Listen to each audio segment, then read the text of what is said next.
a bunch of paintings.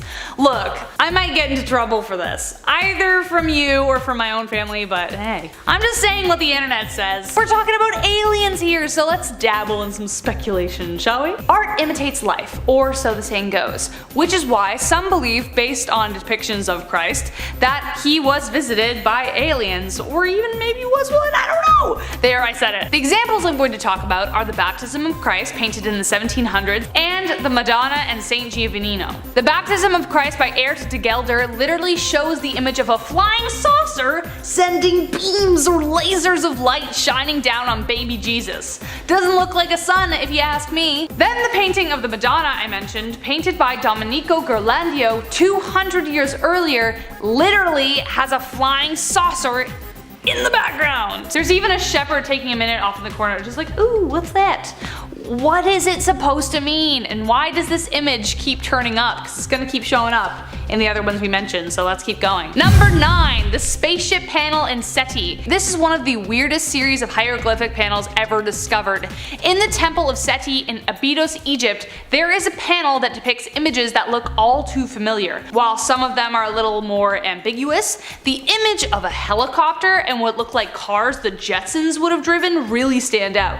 This caused a lot of pseudo-archaeologists to freak out because they finally had proof that the ancient Egyptians had encountered advanced technology. But more legit archaeologists continue to debunk this theory by saying that the drawings were actually a result of edited carvings. The translation even means, "He who protects Egypt and overthrows the foreign countries." I think the jury is still out on this one, to be honest. What do you guys think? Number 8, the Vatican's secret archives. Okay, I could have picked one or two, but all of it, just all of it, we just don't know what's in there. I'm putting the Vatican secret archives on this list because there is for sure evidence in that library that asks a lot of questions, or maybe even answers some. You can actually get access to them, it just takes, I don't know, the 12 trials of Hercules to get approved.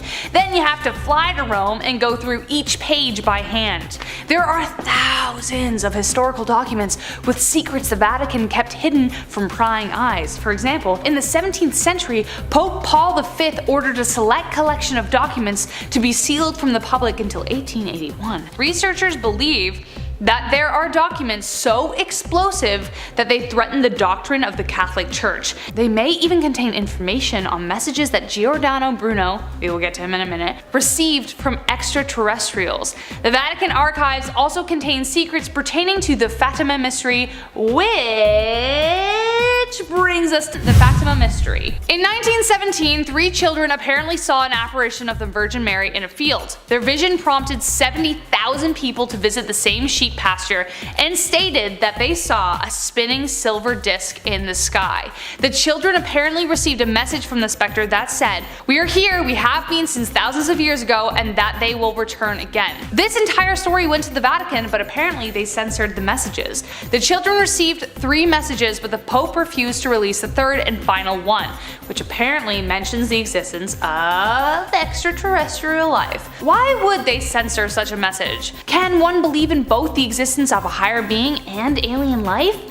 Apparently the Vatican doesn't think so, though we will never know until the day we finally get a hand on those documents. Giordano Bruno. Giordano Bruno was a bit of an enigma. His radical ideas and futuristic thinking have many people today wondering if he's actually a time traveler or an alien. We don't know. Bruno was born in 1548 and lived until the year 1600 and was considered one of the most adventurous thinkers of the Renaissance. I know that's not ancient, but it's old, okay? So there. I can't help but talk about it, so thank you for indulging me. Stemming from Copernicus's heliocentric theory, Bruno believed in the new philosophy. It disproved Aristotelian natural philosophy and supported the idea that the universe was infinite, animate, and had loads of solar systems like our own. What's even weirder is that Bruno even foretold theories like the many worlds hypothesis hundreds of years before quantum mechanics was even considered a thing. He even theorized about atoms and molecules. Needless to say, his radical ideas weren't welcomed by the church, especially since most of his theories were correct.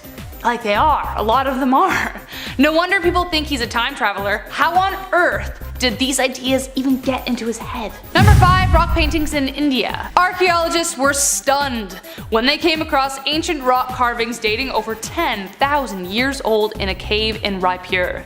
What made their jaws drop to the floor? The stark possibility that these drawings depict the visitation of ancient aliens and UFOs. NASA and the ISRO, aka the Indian Space Research Center, are trying to learn more about their origins, of course. Due diligence is key when it comes to claims like these. But upon first glance, these beings look as though they are humanoid creatures wearing spacesuits. Beliefs in the surrounding village vary, but many people believe that they are a depiction of the Rohilla people. The Rohilla people, or the small-sized ones, were people who allegedly used to land from the sky in round-shaped flying objects and steal 2 people from the village, and they'd never return. Number 4, the Antikythera mechanism. The Antikythera mechanism is one of the most mysterious ancient discoveries of all time. Found 150 feet below the surface at the Aegean Sea, divers discovered a shipwreck. During the excavation, scientists discovered one of the oldest recorded computers, dating back to 7th century BC. It was determined to be a kind of analog computer used to predict astronomical events. According to author David Childress, for scientists, this finding was equivalent to finding a jet plane in King Tut's tomb. It changed how they perceived ancient history. Due to its stark complexity, alien enthusiasts believe that this technology must have been passed down from superior beings.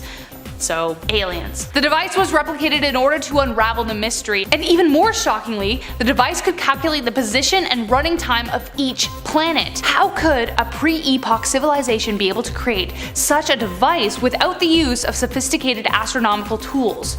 You're thinking it, I'm just saying it. Aliens. Bam. Before we uncover our top 3, remember, if you like this video, do us a favor, smash that like button, punch it, poke it, boop it, whatever you want to do, and subscribe to stay up to date. It really helps us out and we love you for it. Now for our top 3.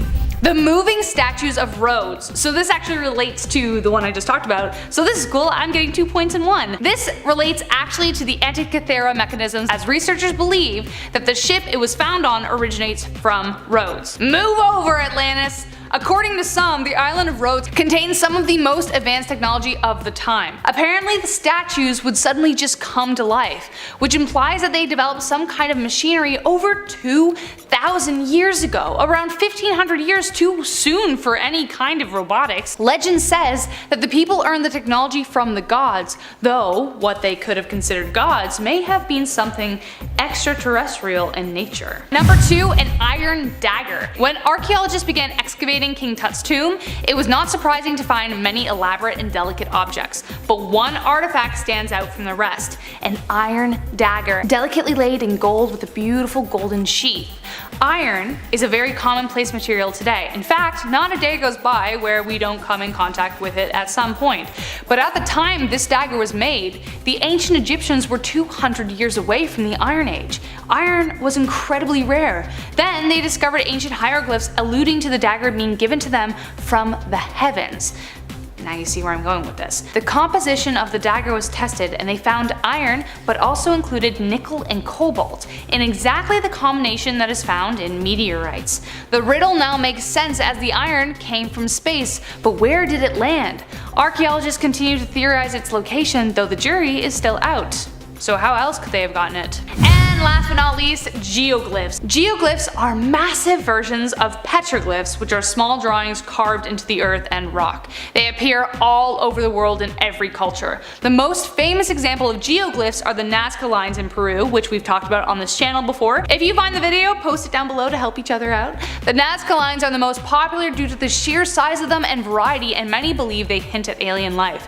One of them is literally called the astronaut because that's exactly what it looks like. But to give you some more examples, there is the massive Uffington white horse found in Britain dating back to 11,000 BC, the works of the old men discovered in Jordan in the 1900s. I could go on, they're everywhere. Maybe we should do a video.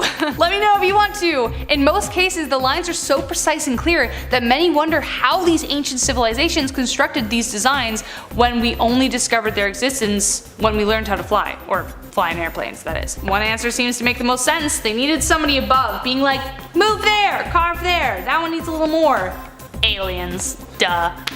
The biggest question I have stemming from this list revolves around the images that keep turning up all throughout history. Why flying saucers? Where did that image come from if not from spaceships in the sky? Why when we see pre-epoch drawings on caves or devices beyond our understanding, does something inside us suspect it came from somewhere else? Number 10, the cherubim. I've talked about cherubim in a previous video and I just have to bring them up again. How does something so terrifying start being depicted as something so cute? When you think of a cherub, you obviously think back on all the times you've seen babies drawn in frescoes in museums and churches, but considering the original description of them, they had to be aliens. They came from the sky, and well, they had 4 wings, 4 heads, one made up of an ox, one a lion, one a man, and one an eagle. So you say? So what? They had an active imagination. But okay, fine. Except for the fact that the cherubim also traveled on some kind of flying, multi-wheeled metallic ship. And did I mention they came from the sky? So, need I say more? Number 9, Jacob's Ladder. The Bible survives off of continued attempts at interpretation, and the story of Jacob's Ladder is no exception. The tale goes that Jacob was on his way to Haran and had stopped for a rest. While he slept, he had a pretty trippy dream. He dreamt that angels were ascending and descending upon a stairway to heaven that was resting on the earth. Jacob saw the Lord in the heavens above the ladder, and the Lord told him to go in every direction spreading the word. Which kind of sounds like a ladder from a spaceship touched down and the aliens were like, hey, tell people so we can, I don't know, have dinner or something. Like, we might be able to have a last supper before we leave. Sorry, what? Was it just a fever dream, or did Jacob accidentally wake up during a space invasion? Number 8, Ezekiel 1:1-28. While the prophet was being held captive at Babylon in 594 BCE, Ezekiel, like the bread, had an intense vision that has sparked a lot of discourse surrounding a potential alien visitation. Firstly, it involves the cherubim, which, as I mentioned, had to be some sort of extraterrestrial, but there is an allusion to, well, a spacecraft. Here is the actual passage. As I looked, behold, a stormy wind came out of the north, and a great cloud with brightness around it, and fire flashing forth continually, and in the midst of the fire, as it were, gleaming metal, and from the midst of it came the likeness of 4 living creatures, and this was their appearance. They had a human likeness, unquote. So, gleaming metal, human likeness. Everyone's thinking it, I'm just saying it. Aliens. Also, if you're gonna give me hate in the comments for, like, I don't know, blasphemy, you clicked on this video, you knew what it was gonna be about. Just saying. Number 7, the ascension of Elijah. A lot has changed since the Bible was first written. We've learned a lot since the Bible was first created. One, that the earth is not flat, that we actually orbit around the sun, that the stars are actually giant balls of gas constantly combusting, and that there is a strong possibility that life exists out there in the universe. So now, when modern onlookers take a look at the tales from the Bible, some new ideas are coming to the surface. For instance, what if the ascension of Elijah was actually an early alien abduction? The Bible describes that he was taken up by the Lord in a chariot of fire. The chariot of fire is the main point we are focusing on here. Given how many modern UFO sightings talk about bright lights moving in the sky, could this chariot have been a UFO? An unknown, glowing, flying object that must have boggled the minds of us muggles on the ground? Maybe the fire was the engine shooting away. Now that's a revelation. Speaking of revelations, let's talk about Revelation 9:7-11. The flying alien locusts that are foretold to destroy the earth, and I quote, "The locusts looked like horses prepared for battle. On their heads they wore something like crowns of gold, and their faces resembled human faces. Their hair was like women's hair, and their teeth were like lions' teeth. They had breastplates like breastplates. They had breastplates like breastplates of iron, and the sound of their wings was like the thundering of many horses and chariots rushing into battle. They had tails with stingers like scorpions, and in their tails they had the power to torment people for 5 months." Unquote.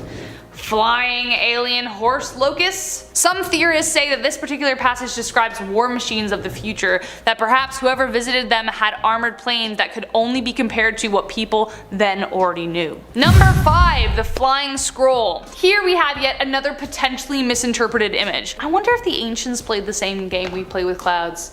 You know, like, that's a scroll, that's the Lord, that's an angel. In the opening verses of Zechariah, they describe a flying object that's, and I quote, "The length thereof is 20 cubits and the breadth thereof is 10 cubits, unquote, and continues to be interpreted as a flying scroll or roll." Though it's a pretty general description, many modern interpretations based on UFO sightings wonder if it was similar to a saucer, or perhaps cigar-shaped like others that have been seen in the news. Number 4, the star above the manger. Now back to my reference to the most beautiful Christmas song ever, "A Spaceman Came Traveling" by Christopher. This is kind of how I picture the Christmas star story, that a spaceman traveled for light years, suddenly touching down on Earth to the awe of the people. His ship was a massive light in the sky, which I wonder. For the 3 wise men to find little baby Jesus at the manger, the story goes that they followed the brightest star in the sky. But what if it wasn't that? What if it was an alien ship hovering over that spot, leading them towards the little manger? There is one such man, a UFO enthusiast named Richard Lawrence, who believes this was the case, and even goes a step further, that Jesus was an alien himself. When greeted with skepticism, Lawrence has stated, and I quote, "I wouldn't call him an alien. I'd call him a great cosmic intelligence. But yes, alien, if you'd like," unquote. Number 3, Sodom and Gomorrah. Sodom and Gomorrah is probably one of the more well-known Bible stories. It takes place in Genesis 19. You know, the 2 most sinful cities to ever exist. So sinful that God decided to level them to dust. Though he did warn Lot and his family to escape, but he did say that if they look back, they will turn into salt, which is exactly what happened to Lot's wife when she glanced back. In verse 28, Abraham describes the site of the ruined city, unquote. "He looked down towards Sodom and Gomorrah, toward all the land of the plain, and he saw dense smoke rising from the land like smoke from a furnace," unquote. Kind of reminiscent of an explosion, perhaps something as large as a nuclear explosion. Alien enthusiasts believe that this actually may have been exactly that, a nuclear explosion sent by aliens, or that they introduced them to the technology. Even during the Crusades, where the 2 cities were supposed to have been, travelers noted that nothing grew there. Number 2, the giants. The Watchers were described as a group of angels that served as the eyes of God, but they grew lustful and decided to take human wives. One of the verses in Genesis 6 describes this, quote, "When man began to multiply on the surface of the land and daughters were born to them, the sons of God saw that the daughters of man were attractive, and they took as their wives any they chose," unquote. These hybrid angel children were described as massive, bloodthirsty giants called the Nephilim, which Uriel later drowned the world. He literally, Noah's Ark, that whole thing. Yeah. Now what this could be was alien intervention with the humans living on Earth to see if they could breed, and it went horribly wrong. So the aliens destroyed them so they could start a clean slate. Whether you believe it or not, it is a theory ancient astronaut theorists cite when trying to prove aliens interacted with humans. And last but not least, the archives. The Bible that is in circulation today is one of many copies and interpretations. It is morphed between, put things in, taken things out over thousands of years. And a lot of the original information is hidden in the Vatican archives. There are thousands of historical documents kept hidden from prying eyes in the Vatican, and for some reason, Pope Paul V ordered a certain section of documents to be locked up till 1881. Some believe the information regards the enigmatic Giordano Bruno, believed to have met or was an alien, and even more suspicious secrets pertaining to the Fatima mystery. In 1917, 3 children apparently saw an apparition of the Virgin Mary in a field. Their vision prompted 70,000 people to visit the same sheep pasture and stated that they saw a spinning silver disc in the sky. The children apparently received a message from the specter that said, and I quote, "We are here, we have been since thousands of years ago, and that they will return again," unquote. The Vatican recorded these messages, but to this day they remain censored and locked away. The 3 messages the children received apparently contain evidence of alien life. If they are so afraid of those messages getting out, does it mean whatever they said could change what we know of the scripture? Who knows? Starting off in our number 10 spot, we have the mysterious beam.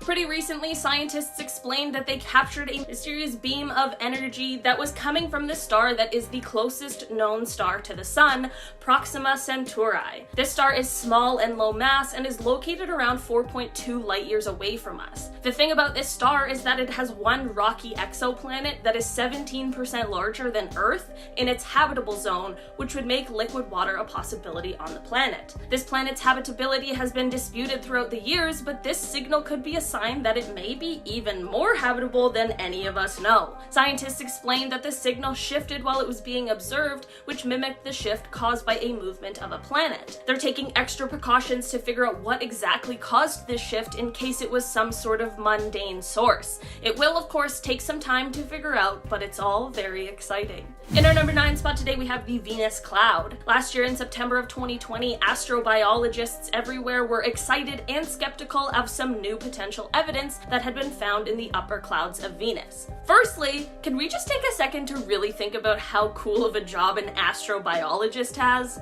Anyway, the new findings were pointing to the potential of the presence of phosphine in the clouds. Phosphine is a rare and usually poisonous gas that on Earth is basically always met with the presence of living organisms. Venus hasn't really been top of the list of choices for finding potential life due to its surface temperature and pressure and the sulfuric acid clouds, but this evidence could prove to say something otherwise. 2 separate telescopes were able to pick up the signatures of phosphine in a cloud that had a similar temperature and pressure to Earth, and while this isn't concrete evidence of space bugs, it will at least be a reminder that we should be continuing to look for life even in the most unlikely places. And hey, maybe it is space bugs.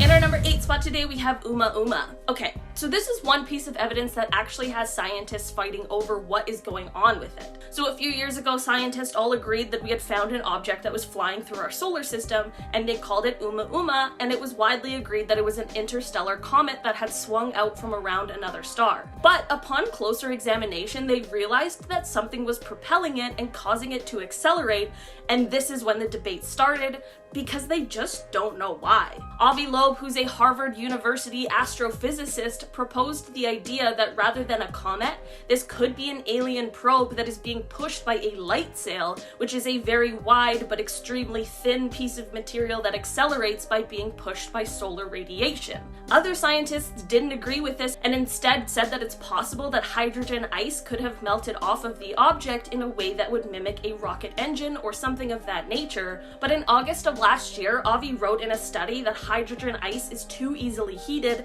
and it would have melted off long before it reached our solar system. I guess we just have to wait it out while the scientists debate and gather more evidence to really know what's going on behind this one. In our number 7 spot today, we have the NASA Viking experiment. This is one of the more debated ones on today's list, but that does not mean it isn't evidence. In 1976, NASA's Viking landers tested the soil on Mars and found some chemicals that could be attributed to signs of life. The soil was mixed with radioactive carbon-labeled nutrients and then tested for the production of radioactive methane gas. The test ended up receiving a positive result, which could indicate that something in the soil is metabolizing the nutrients to produce the gas. Despite further efforts, there still hasn't been any life found, but one of the scientists who worked on this original project, and others as well, stand by what they found and argued that the technology at the time wasn't advanced enough to find the key evidence of life. Hopefully with the new Perseverance rover that landed recently, we'll be able to find the signs on Mars that we have been looking for.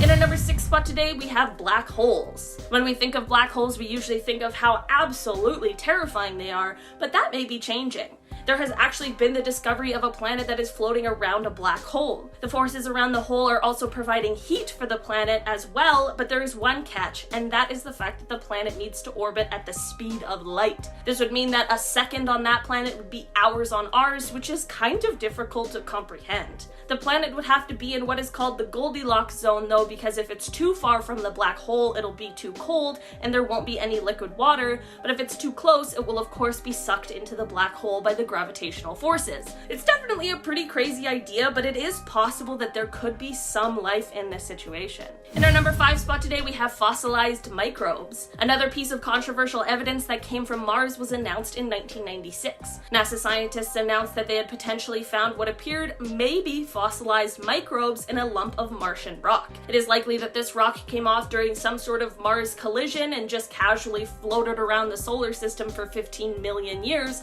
before landing in Antarctica in 1984. Just casual space stuff. After analyzing the rock, it was revealed that it contained organic molecules and small specks of mineral magnetite, which is sometimes found in the bacteria on Earth. And upon further analysis with an electron microscope, it was claimed that there were signs of nanobacteria. Since then, some claim that the magnetite wasn't that similar to those found in bacteria, and there is a belief that the signs of nanobacteria could have been grown in a lab. In our number 4 spot today, we have UFO footage. Remember last year when the Navy released footage of UFOs, but we were in a global pandemic, so we didn't really have time to freak out about it? Well, let's freak out about it now, because what the heck was captured on those videos? The US Navy released footage last year where they had captured video of some sort of wingless aircraft that was traveling at hypersonic speed. Of course, people are wary to believe that this is true signs of alien life and alien visitors, but the thing is, we simply just don't really know what this is.